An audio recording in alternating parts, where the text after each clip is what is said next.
mon objectif, après cette première partie qui vous a plus qu'éclairé, je pense, sur le destin et le parcours de Jean-Baptiste Béthune, est de compléter ce que vous avez vu ce matin et entendu, et replacer un petit peu le baron Béthune dans le contexte architectural local, c'est-à-dire roubaisien en tout cas, qui est la partie que j'ai le plus travaillée. Tout en insistant aussi, en revenant peut-être sur des qualités plus strictement architecturales, puisque moi je suis architecte et docteur en histoire, ce qui me met parfois un petit peu en balance dans certaines instances, mais ce qui m'intéresse aussi ici, c'est ce double discours que je peux avoir.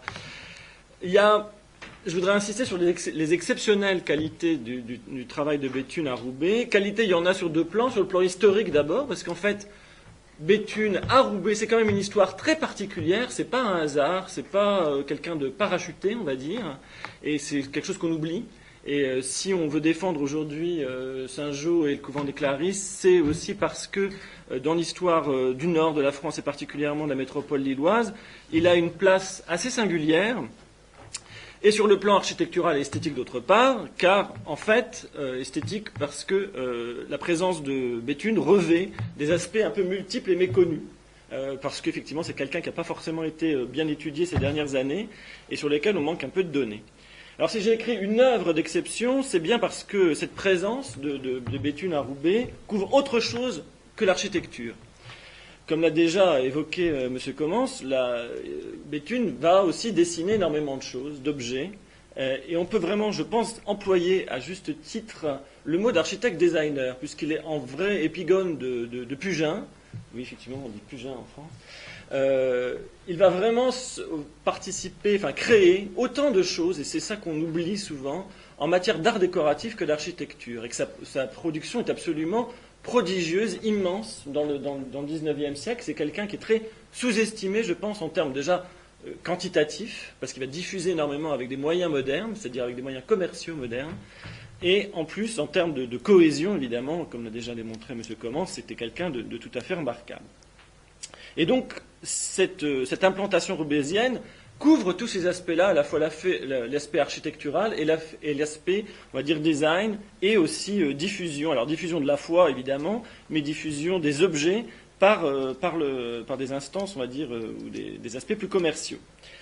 L'autre aspect qui n'a pas manqué de vous frapper lors des visites, sans doute, c'est la grande différence d'atmosphère entre le couvent et l'église, entre la démonstration éclatante, quelque part, d'une maîtrise de l'architecture et des arts décoratifs à Saint-Joseph, et d'autre part, la manipulation beaucoup plus restreinte d'un vocabulaire architectural vraiment très ciblé pour le couvent, qui, à mon avis, déjà explique très bien les capacités, on va dire, d'adaptation, si on veut, de l'architecte au programme. C'est-à-dire qu'il y a vraiment des programmes spécifiques et il construit, je dirais, en parfaite adéquation avec ces programmes-ci. Mais sur des principes qui sont évidemment similaires, en termes de dessin notamment. Béthune demeure un architecte et un créateur d'un immense talent, mais qu'il faut donc un petit peu replacer dans son contexte, en tout cas à Roubaix. Alors j'ai choisi quelques images, des choses que vous avez peut-être vues déjà, mais c'est pas grave, on va peut-être réinsister sur certaines choses, hein, et puis des images qui disent d'autres aspects. Ici on a un détail d'un des escaliers. Alors bon, j'ai travaillé sur les archives de Béthune à Marc, hein, pour retrier des courriers, pour relire un petit peu des tas de choses, ce qui m'a permis de me faire une idée plus précise de la personnalité et surtout de l'impact qu'il avait pu avoir à Roubaix. Donc la création du couvent des Clarisses, je ne sais pas qui vous l'a expliqué. C'est toi ? Un peu. Tu as raconté l'anecdote de l'usine à gaz. Oui, voilà. Bon, mais c'est une anecdote qui a une importance absolument fondamentale. La création donc, du couvent des Clarisses aux alentours des années 1872-73 incombe à la famille Desclés. Les frères Jules et Henri Desclés exécutèrent le vœu, si vous voulez, qu'avait fait leur père d'édifier un couvent si son usine à gaz était épargnée de l'explosion qui paraissait inévitable alors qu'un incendie ravageait une partie des installations. Il faut savoir que l'éclairage public et privé au gaz au Roubaix était fourni exclusivement par l'entreprise Desclés au XIXe siècle, qui était donc une entreprise originaire de Tournai et qui vendait aussi du gaz à Bruges à la même période. C'était un grand business déjà pour l'époque, et la famille Desclés est une famille tout à fait exceptionnelle dans l'histoire belge, qui va générer une multiplicité, un grand nombre d'activités, qu'elles soient industrielles ou artistiques. Bien que beaucoup plus petit que l'abbaye de Maretsu, qui se développe, que M. Commence vient de montrer, qui est édifié simultanément, ce sont deux bâtiments qui se construisent à peu près en même temps, Maretsu étant beaucoup plus long évidemment à construire. Le couvent de Roubaix, son école, parce qu'il y avait une école aussi, possède des qualités similaires à celles de Maretsu. La simplicité, qu'on a vue, s'allie à l'élégance des proportions, c'est quelque chose qu'on ne souligne pas assez, et où le choix très restreint de matériaux, briques, bois et enduits, dominent partout, à l'exclusion de toute décoration, en tout cas d'une décoration, si ce n'est extrêmement ponctuelle dans le couvent, et qui du coup unifie un plan d'une grande efficacité dont vous avez pu apercevoir, je pense, le côté un petit peu particulier qui épouse les contours d'une parcelle irrégulière et qui est déjà une démonstration assez singulière. Le couvent a été occupé jusqu'en 2008 par une congrégation et du coup était un petit peu, et encore c'était comme l'église Saint-Joseph, on reviendra dessus dans un instant, une création magistrale mais qui échappait totalement à la vue du commun des mortels. Et ce qui a aussi sans doute bloqué pendant très longtemps la reconnaissance de l'œuvre de Béthune à Roubaix. Le couvent est aussi très important pour cette longue relation entre la famille Desclés, qui va trouver en Béthune son chantre, si vous voulez, le chantre de cette foi catholique et de cette ambition, on va dire, catholique et sociale. Ils vont vraiment lui confier la concrétisation dans la pierre, le bois, le cuivre et tous les autres matériaux, y compris le papier, y compris les éditions, toute une vision nouvelle de la diffusion, je dis bien de la diffusion de la foi catholique, avec des moyens modernes liés au commerce, j'y reviendrai. Et pour moi, j'avais déjà suggéré, lors de notre première rencontre avec les Compagnons de Saint-Joseph, de travailler cette idée qu'à Roubaix, c'est l'alliance du gaz et de la foi. C'est vraiment systématique. Tout ce que va faire Béthune à Roubaix, c'est lié au Desclés et c'est lié à l'industrie du gaz. Ce qui est quand même une forme d'association assez particulière, mais finalement assez typique du XIXe siècle dans le nord de la France, où il y a une famille d'industriels, on va dire monothématique, c'est pas le textile pour le coup, ici c'est le gaz, qui va qui va trouver un architecte qui va lui permettre, qui est aussi un designer, qui va lui permettre de diffuser ses idéaux sous tous les aspects. Le couvent est exceptionnel donc dans sa simplicité de ses matériaux, raffiné dans les détails, mais il est surtout parfaitement adapté à sa fonction, ce qui n'est pas forcément une garantie, parce qu'en fait, si on regarde les bâtiments religieux, les couvents de la région, par exemple, du 19e, et Dieu sait s'il y en a, des couvents, des séminaires, ils ne sont pas de cette qualité-là. Et c'est ça aussi qu'il faut avoir en tête, c'est que malgré sa simplicité, je dirais bien malgré sa simplicité, qui peut peut-être nous paraître un peu aujourd'hui, bon, oui, c'est beau, effectivement, il y a ces couloirs qui ont une espèce de magie propre à tout cloître, mais ici, dans une simplicité structurelle, on va dire, qui est proche évidemment des idéaux de Pugin, on a bien vu, c'est une vérité matérielle, une construction d'une très grande simplicité, mais il n'y a pas d'équivalent. C'est surtout qu'on n'a pas d'équivalent local à ce type d'architecture. Alors déjà, c'est quelque chose qu'il faut remettre sur la table.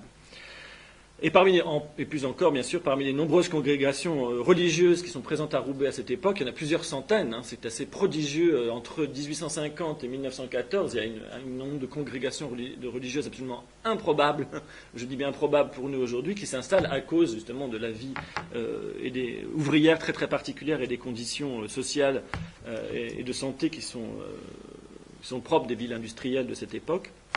Eh bien, aucune de ces congrégations religieuses n'aura une installation, on va dire, aussi satisfaisante sur le plan esthétique et fonctionnel.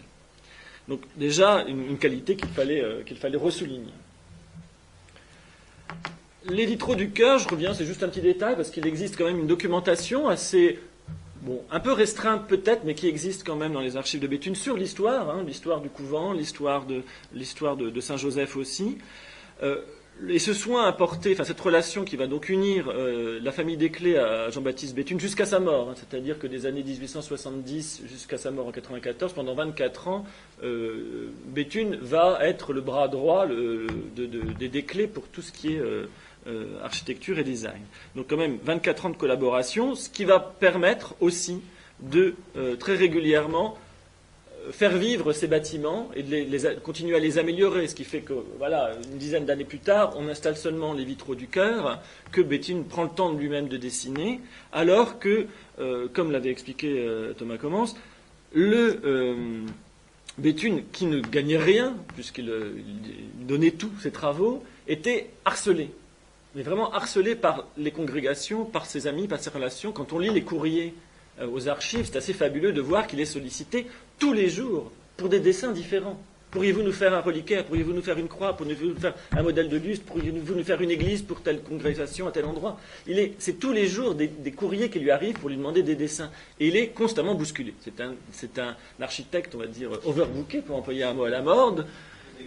Et c'était gratuit, donc évidemment, personne ne pouvait résister. En plus, avec son talent, voilà. Donc, ce qui crée une condition très particulière.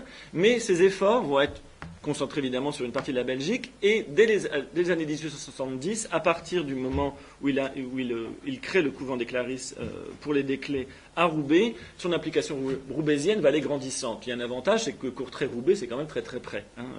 On pouvait prendre le train, il y a des courriers très intéressants sur « je prends le train de telle heure, j'arrive à telle heure, venez me chercher à la gare », etc. etc. Un bonhomme d'affaires, on va dire. Comment ? Il prenait le Thalys. Et il prenait les premiers Thalys à vapeur. Donc, vitraux du chœur, je les montre aussi pour revenir un petit peu sur le côté, sur ses rapports avec Pugin, puisqu'en fait, si Béthune monte dès les années 1850, donc jeune, un commerce de vitraux qui sera donc repris par des anciens collaborateurs plus tard, c'est parce qu'en fait, il a bénéficié aussi des conseils d'un maître verrier et aussi maître ferronnier anglais, qui était lui-même le meilleur ami de Pugin. Donc il y avait là-dedans une espèce même dans les arts secondaires, dans les arts décoratifs, il y avait une relation très forte entre Béthune et Pugin, et que ça n'a jamais quitté, cet art du vitrail qu'on retrouve en partie aussi à Saint-Joseph. Il n'a pas signé tous les vitraux, comme vous l'avez vu, mais une partie seulement, permet de faire le lien avec Pugin. Donc, dessin exécuté, qui est en place, qui est toujours en place, c'est un des rares éléments de décor de ce très austère, mais fascinant couvent. C'est de Béthune lui-même. Oui. Alors, quand il avait le temps, parce que c'est quelqu'un de très précis, il fait des dessins très rapides, exactement comme Pugin d'ailleurs. Il y a des rapports très intéressants là-dessus, sur la méthode de travail. Quand il a le temps, il dessine en couleur. C'est plutôt rare. C'est aux archives de Marc, aux archives de Béthune à Marc. Moi, j'ai choisi une des photos, j'en ai fait quelques-unes dans ce couvent. À l'occasion, j'ai pu le voir que 2 fois, mais c'est déjà bien assez. Monsieur Commence l'a souligné, moi j'aimerais revenir sur l'idée de la modestie, mais de la force. Parce effectivement, Béthune n'est pas un architecte, c'est un architecte autodidacte qui va se former un peu sur le tas, qui va toujours faire appel, comme Pugin le faisait en Angleterre, à des constructeurs, des entrepreneurs qui ont, eux, une vision plus pragmatique des choses. Mais en même temps, il va très très vite savoir, je pense, enfin c'est mon interprétation de l'architecte, tirer parti justement d'un néo-gothique qui, à mon avis, est aussi, pour cette époque-là, alors là on peut en débattre, une façon d'être moderne. C'est une façon d'être moderne, pour moi en tout cas, dans la définition de l'espace, dans la définition des lieux, dans leur adéquation avec le programme. Et cette petite extrémité de couloir, alors ça c'est à l'étage, vous ne l'avez peut-être pas vu parce que j'ai cru comprendre que vous n'y étiez pas monté. À l'étage, il y a une fin de couloir qui est comme ça, avec cette composition extrêmement pragmatique des ouvrants dans les petites lancettes. On a là à la fois la beauté de l'enduit et de la construction avec le tableau de la fenêtre qui est en léger retrait, etc. C'est d'une extraordinaire simplicité, mais c'est une... Voilà. Et moi, je trouve ça éminemment contemporain dans son esprit. Voilà. Les verres des ouvrants ne sont pas d'origine. On avait des vitraux, des petits verres en plomb sur les ouvrants.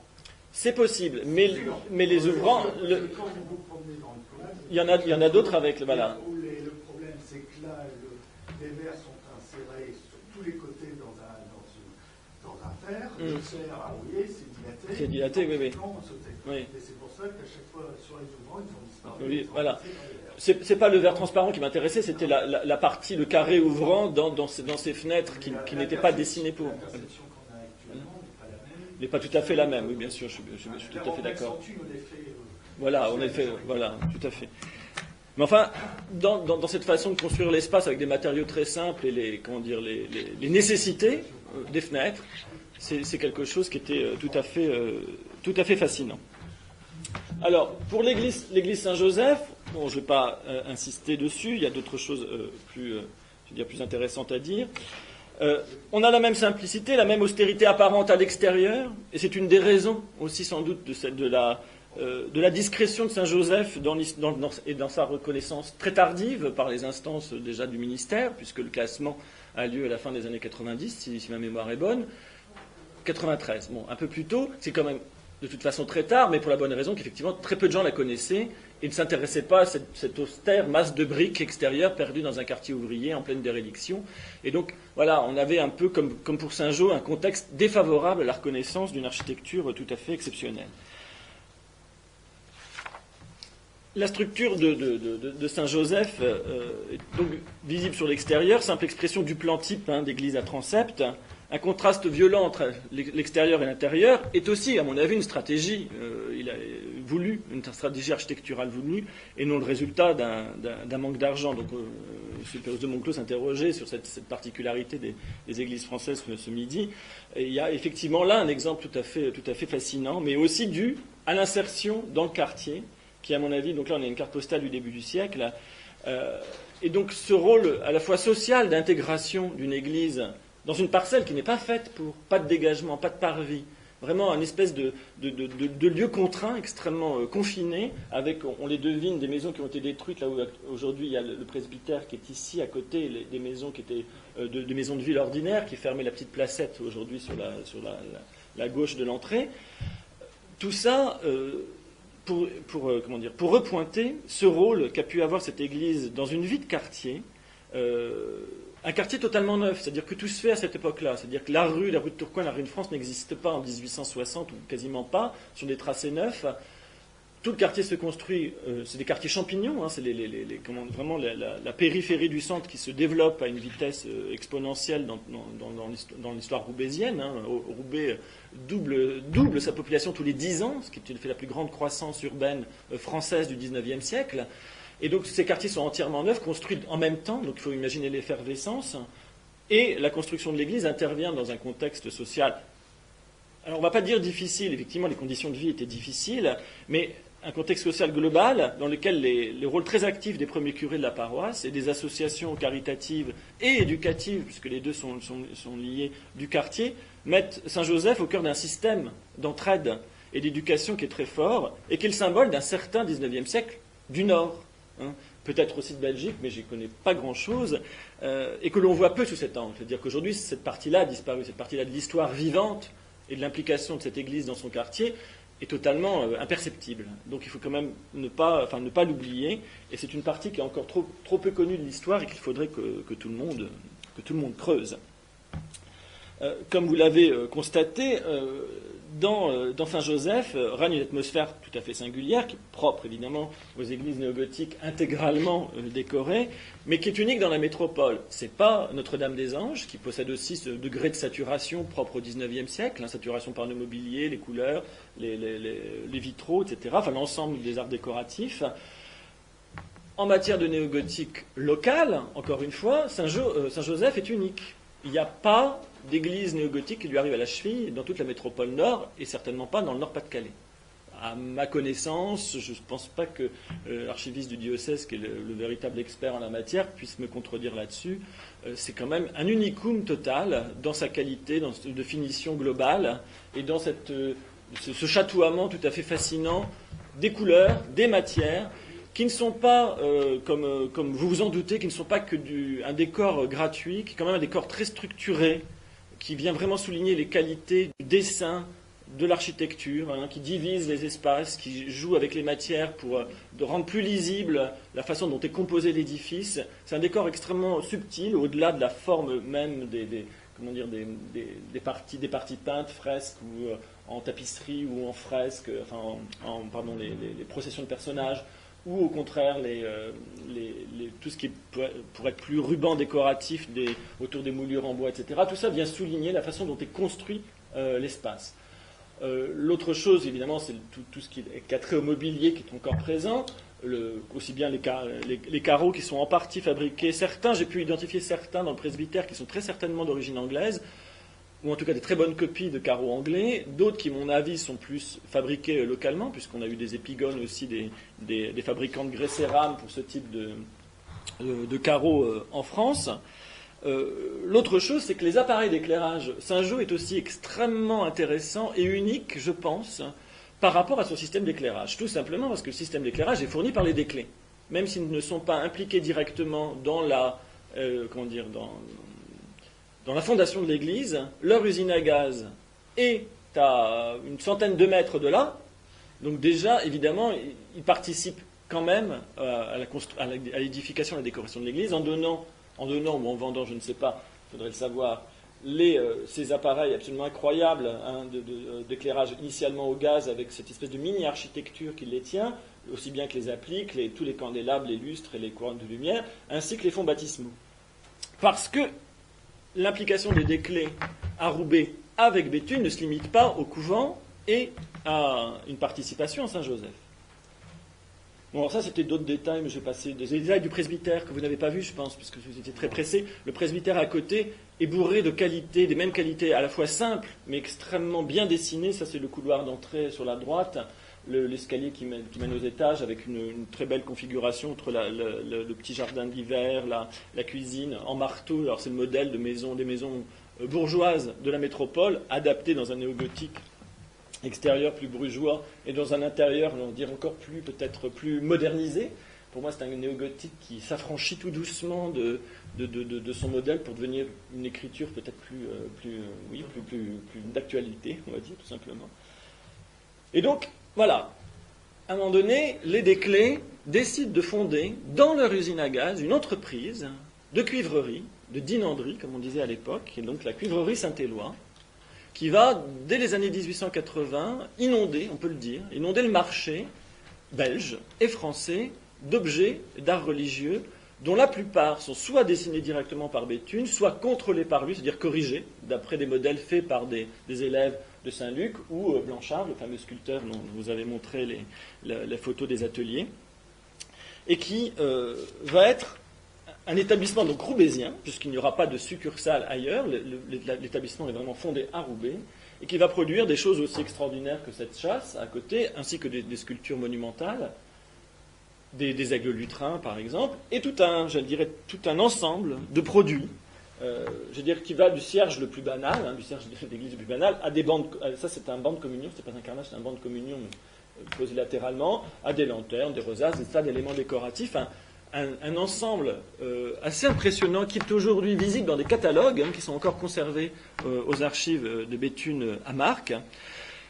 Il faut savoir que le baron Béthune fera aussi bien dans le luxe le plus extrême, puisqu'il dessinera une tiare papale pour le pape Pie IX en 1871, un don d'Éantine et des Desclés pour on dit pas la nomination, on dit le sacre, ou l'élection après l'élection de ce pape-ci, et donc aussi bien des objets destinés à la petite église de province. Je ne sais pas, j'ai pas vérifié, c'est pas très loin, donc on devrait pouvoir le savoir, et j'ai oublié hier soir, j'ai pensé. Ça, je ne sais pas, a priori, le sculpteur était plutôt Blanchard, le collaborateur préféré de Béthune pendant toute cette période-là, et même après la mort de Béthune en 94, qui va continuer à travailler. Alors il faut savoir qu'après la mort de Béthune en 94, la cuivrerie Saint-Éloi va continuer à produire selon des principes édictés par le baron. Il continue à commercialiser des objets qu'il avait dessinés, évidemment lui-même, et qui restent au catalogue ou dans les catalogues.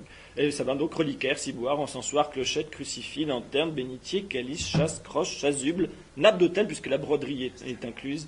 Comment ? Voilà, bannières, missels, images pieuses, rien ne lui échappe, y compris l'imagerie, c'est-à-dire qu'il dessine aussi des images pieuses. Donc on a en plus de ça le papier, les éditions, puisque comme certains l'ont compris, les deux frères Desclés vont épouser les deux sœurs de Brouwer pour fonder les éditions Desclés de Brouwer. C'est la même famille, c'est les mêmes personnes, donc on est dans un réseau effectivement de diffusion à tout crin de la culture catholique. Ultramontaine. Un exemple de lustrerie au catalogue qui était dessiné par Béthune, il y a des exemples de sa main dans les archives, vous avez pu voir, il y a encore sur place ce type de globe en verre dépoli avec 2 couches gravées à l'acide, donc les techniques tout à fait contemporaines de l'époque pour ce type de produit, mais adaptées à l'esthétique néo-gothique, et qui était disponible en version électrique ou en version au gaz, puisque Béthune vit la transition entre l'électricité et le gaz au point de vue du grand public. Et l'inscription de Béthune dans Roubaix ne s'arrête pas là, puisqu'il va aussi dessiner un bâtiment qui est malheureusement détruit, qui était la chapelle destinée aux ouvriers de l'usine des Clés, rue de Tourcoing, une petite chapelle, qui a été effectivement construite. On a les témoignages, on a les dates, j'ai les dates d'ouverture du chantier, etc. Il n'en existe pas pour l'instant de photographie, ça fait des années que je cherche, j'en trouve pas, ni dans les archives de Béthune, ni dans les archives roubaisiennes, mais cette petite chapelle a été construite, et c'était donc le 3e bâtiment de Béthune à Roubaix, qui a hélas disparu. Mais une chapelle destinée au repos et à la méditation des ouvriers, bien évidemment. C'était pour leur éducation religieuse. Mais ça rejoint aussi ces préoccupations de donner aux ouvriers un autre contexte, d'autres possibilités de vivre, si vous voulez, dans la foi catholique. Et l'autre et dernier chef-d'œuvre, c'est le magasin pour les Desclés, de l'Ustrerie Desclés, qui était rue du Curé, qui va être aussi détruit, lui, mais plutôt dans l'après-guerre, que Béthune dessine lui-même. Donc c'est quand même un endroit, c'est un architecte qui a eu l'occasion de dessiner le magasin dans lequel on vendait ses produits. C'est quand même, franchement, dans l'histoire de l'architecture, quelque chose de plutôt rare, je pense. Cette adéquation entre je dessine le contenant de ce qui est contenu, que j'ai moi-même dessiné, c'est une occasion alors de laquelle il ne s'est absolument pas vanté. C'était quelqu'un quand même d'une franche modestie qui œuvrait pour ses convictions avec les Desclés. Mais donc les Desclés ouvrent ce magasin qui vendait donc les lustres, ou d'autres choses aussi, des appareils de salle de bain, des choses comme ça qu'ils ne l'avaient pas dessiné, mais toute la lustrerie et tous les échantillons, enfin tous les objets religieux qui étaient destinés au commerce. Donc quand même un lieu important qui était situé juste derrière l'église Saint-Martin, en plein centre de Roubaix. Donc 4e bâtiment de Béthune à Roubaix, et qui donc fait partie des deux disparus. L'inscription j'ai plus que 2 exemples, l'inscription de Béthune dans le Nord était visiblement plus ambitieuse. Enfin, plus ambitieuse. Dans une certaine mesure, on lui a proposé des choses qu'il a essayé de saisir pour, effectivement, sans aucun doute, ramener cette vision de foi catholique ultramontaine dans l'autre partie de la Flandre française, on va dire. Et donc il est contacté très vite pour les nouveaux locaux qui ne sont pas encore édifiés de l'université catholique. C'est lui le premier architecte des premiers projets pour l'université catholique, et c'est son intransigeance, justement, ultramontaine, qui va le faire échouer dans l'obtention du contrat, puisqu'il refusait de changer l'orientation de l'Église et des parties principales qui n'arrangeaient pas les administrateurs un peu plus pragmatiques de l'université catholique, qui voulaient des lieux avant tout, des lieux d'enseignement plus que des lieux religieux. Et donc il va y avoir tout un échange qui est très bien documenté par courrier entre Béthune et l'administration de l'université catholique, et qui feront que le projet, avec d'autres aléas administratifs et financiers, va momentanément tomber à l'eau avant d'être récupéré par un autre architecte originaire de Valenciennes, et lui absolument pas, on va dire, dans les obédiences flamande chrétienne. C'était quelqu'un qui avait été formé aux Beaux-Arts à Paris, qui fera un gothique, on va dire, plus de circonstances, peut-être plus plaisant que ce qu'aurait fait Béthune. Donc un essai un peu raté, mais il y a aussi quelques élévations qui existent. En même temps quand il conçoit ça, il est en charge des travaux de Notre-Dame de la Treille. On lui confie naturellement les travaux de Notre-Dame de la Treille, la direction des travaux, parce qu'on s'est défait de l'ancien architecte. On pense qu'il est le plus qualifié pour mener à bien cette œuvre colossale qui est de toute façon appelée à capoter à cause de problèmes techniques et financiers insurmontables. Et c'était quand même un 2e signe de son implication dans le Nord pour essayer après Roubaix, on descend progressivement vers Lille, voilà, et une espèce de diffusion comme ça qui cherchait sans doute à conquérir une forme de terrain. En même temps que donc l'entreprise avec les Desclés était aussi une forme de conquête, on va dire, plus commerciale. Je termine juste par cet exemple, puisqu'on l'a évoqué ce matin. Un petit château sur lequel il rajoute l'aile ici, la galerie, ce qu'ils appellent le donjon carré, et cette partie-ci, sur un authentique château du Moyen-Âge déjà étendu au XVIIIe et déjà transformé. ça fait partie de ces petits, travaux que Béthune dissémine en France, qu'on connaît mal. Alors il y avait effectivement l'œuvre des Flamands à Paris, sur lesquels on peut peut-être trouver malgré tout une documentation, et qui sont le signe, alors déjà d'une carrière que je pense on connaît pas encore assez bien, dans son étendue, dans sa qualité, dans ses vraies qualités plastiques, esthétiques et architecturales, dans ces aspects commerciaux que j'évoquais, qui à mon avis sont plus sophistiqués, qu'il faudrait aussi essayer de mieux comprendre, mais qui vous font, j'espère, comprendre toute la singularité et l'exceptionnelle, on va dire, implication d'un architecte, donc encore une fois, à mon avis, designer, au sens le premier du terme, qui a essayé, à travers son installation roubaisienne, de commencer sans doute à diffuser une bonne parole, à la fois chrétienne, mais aussi, je pense, une bonne parole architecturale et des arts décoratifs dans la France de la fin du XIXe siècle. Voilà.